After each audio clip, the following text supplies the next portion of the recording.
Good evening, I'm Martin Henfield.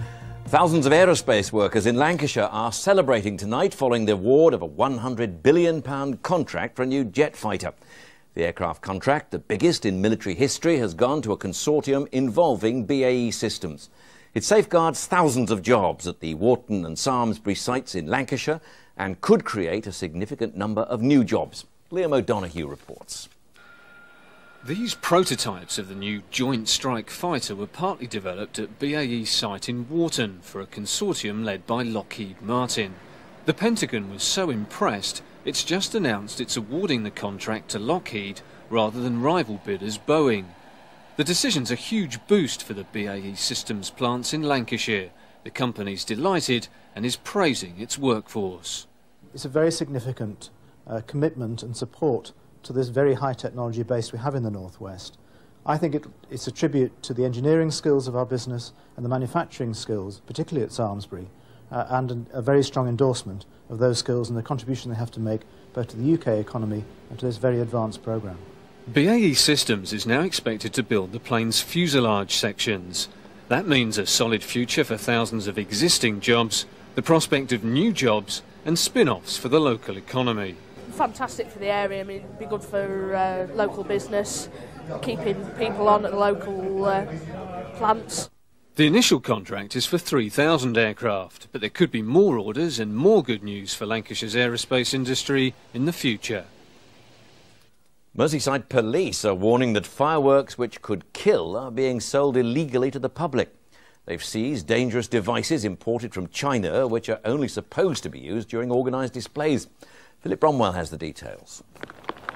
Even in the driving rain, the explosive capacity of this firework is obvious.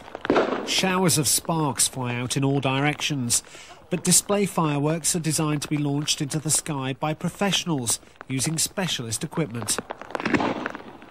The pyrotechnics seen here were seized in a police raid on a house in St Helens. 9 boxes worth around £3,000. Some can be bought legally. Some are definitely illegal. They can do a lot of damage. In fact, in St Helens in the past, we've had 2 telephone boxes completely obliterated by these. They're for display purposes only. They look like, and in fact they are, bombs. If they're not in the tubes and they're lit just on the ground, you still get the blast 30 metres either side. And those are red-hot sparks, and the blast could kill people. For the fire service, it's a difficult time of the year. Firefighters from Upton in Wirral were called to a fire at this house last night. The fire is believed to have been started by children with fireworks. Police say a 15-year-old boy has been arrested on suspicion of arson.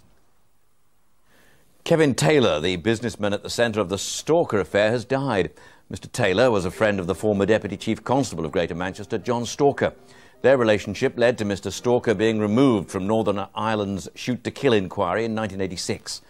Kevin Taylor was investigated by the police, but later received a large out-of-court payment after claiming he'd been maliciously prosecuted.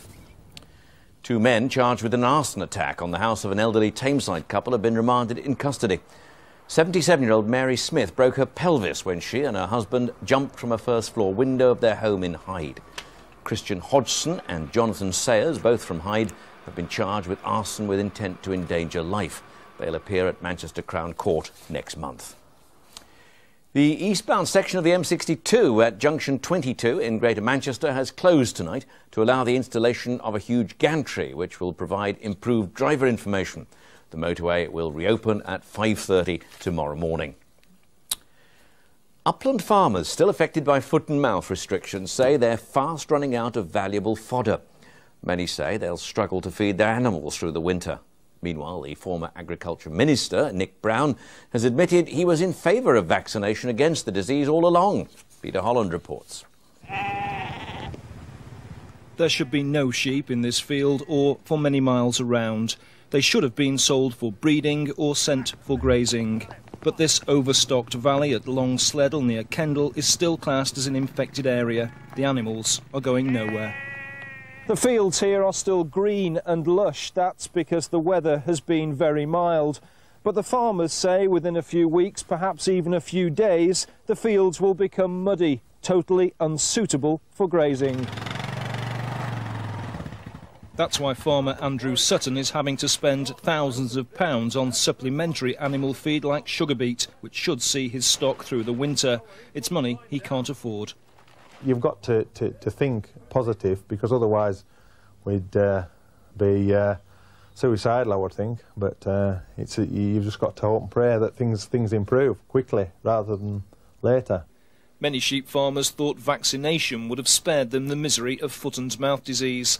The former Agriculture Secretary Nick Brown has now admitted publicly he too was in favour. I think there was a good case for vaccination, and I explored it very, very thoroughly indeed with the government's professional advisors. The key difficulty was that there was no guarantee that consumers would buy the milk from vaccinated dairy animals or eat the meat. Farmers argue vaccination was never given a chance, and they're now paying the price. Now the weekend weather, the rain's dying away. It'll be a dry night, I'm told, lowest temperature 8. Tomorrow will be bright with sunny spells, but some showers possibly on the coast. Top temperature 14 tomorrow. Sunday will be fine, dry and sunny. Don't forget on Saturday night to put the clocks back 1 hour longer in bed. That's it from us. Good night, have a good weekend, and it's back to Michael Burke in London. Good night.